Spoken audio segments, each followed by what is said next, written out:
ETF index mutual funds నేర్చుకుని stock మార్కెట్లో రాణించాలనుకుంటున్నారా? వెంటనే ఈ నెంబర్కి కాల్ చేయండి.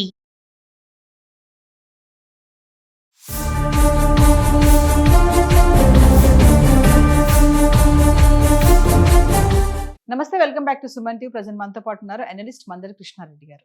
నమస్తే సార్. నమస్తే అమ్మ.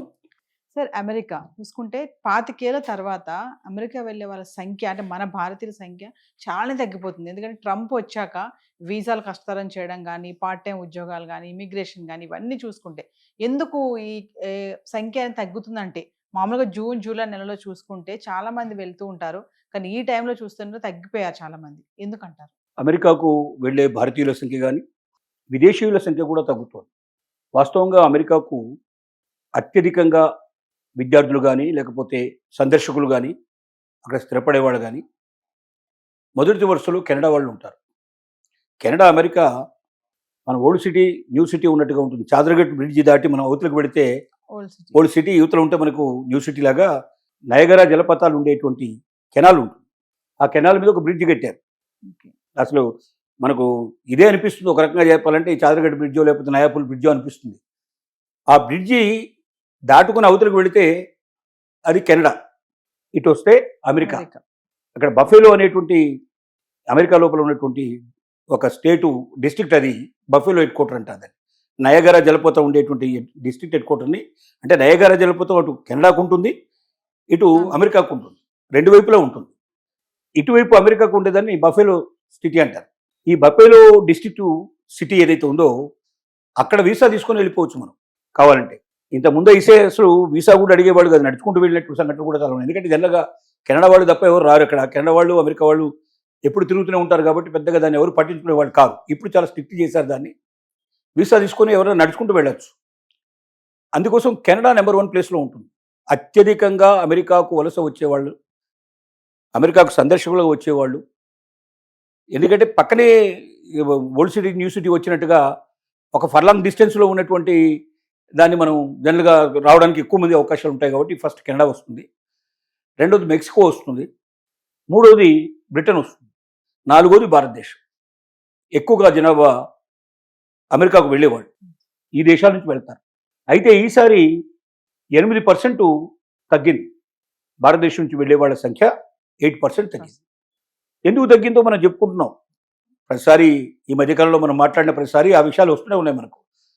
ట్రంప్ వచ్చిన తర్వాత చాలా కఠినమైన నిర్ణయాలు తీసుకోవడం, అటు H1B వీసాల విషయాల్లో చాలా కఠినతరంగా ఉంటాం, స్టూడెంట్ వీసాల విషయంలో స్ట్రిక్ట్గా ఉంటాం, అక్కడ ఉన్న వాళ్ళందరినీ ఇల్లీగల్ ఇమిగ్రేట్స్ కింద సంఖ్యలు వేసేసి ఆయా దేశాలకు పంపించేయడం.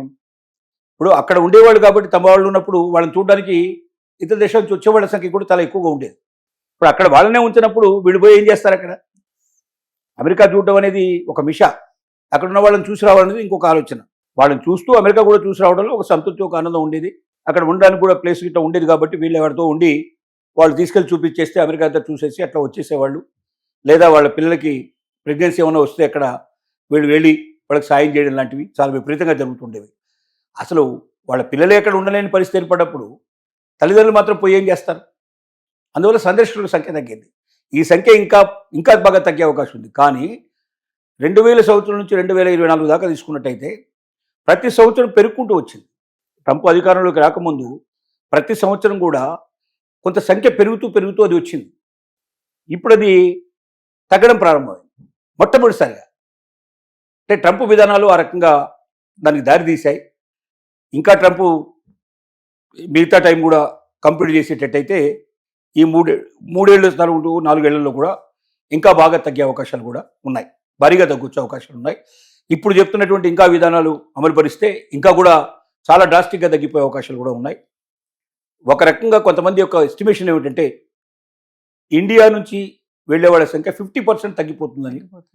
అమెరికాలో ఆల్రెడీ స్థిరపడ్డ వాళ్ళలో కనీసం 50% అవకాశాలు ఉన్నాయనేది ఇక్కడ ఉన్నటువంటి నిపుణులు చెప్తున్నటువంటి ఆలోచన.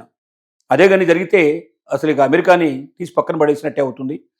దాని గురించి పెద్దగా ఎవరు ఆలోచించలేని పరిస్థితులు కూడా ఏర్పడతాయి. మామూలుగా ఒక డ్రీమ్ ఉంటుంది కదా సార్, అమెరికా వెళ్ళాలి, అక్కడ సెటిల్ అవ్వాలి, అక్కడ చదువుకోవాలని అనుకుంటా ఉంటారు. మరి అలాంటివి ఇంకా జరగవంటారా? ముందు కళలాగానే మిగిలిపోతుంది. ఒక రకంగా అసలు కళగనాలనే ఆలోచన కూడా తగ్గిపోతుంది. కళ ఎప్పుడు కంటాం? అక్కడ వెళ్ళడానికి అవకాశం ఉంది.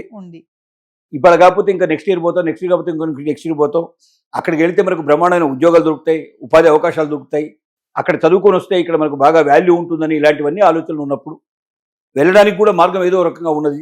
ఏదో ఒక కొంచెం డబ్బు తయారు చేసుకొని వెళ్ళడానికి మాత్రం వీసా కోసం ఏదో చూపించి బ్యాంకులో చూపించేసి వెళ్ళిపోతే అక్కడికి వెళ్ళిన తర్వాత ఏదో పార్ట్ టైం చేసుకుని మనం అక్కడ చదువు పూర్తి చేసుకొని ఉద్యోగం కూడా అక్కడ సంపాదించుకొని మన జీవితాన్ని అక్కడ సెటిల్ చేసుకోవచ్చు అన్న నమ్మకం, విశ్వాసంతో ఇప్పటిదాకా అమెరికా డ్రీమ్స్ అనేవి జరుగుతూ వచ్చాయి.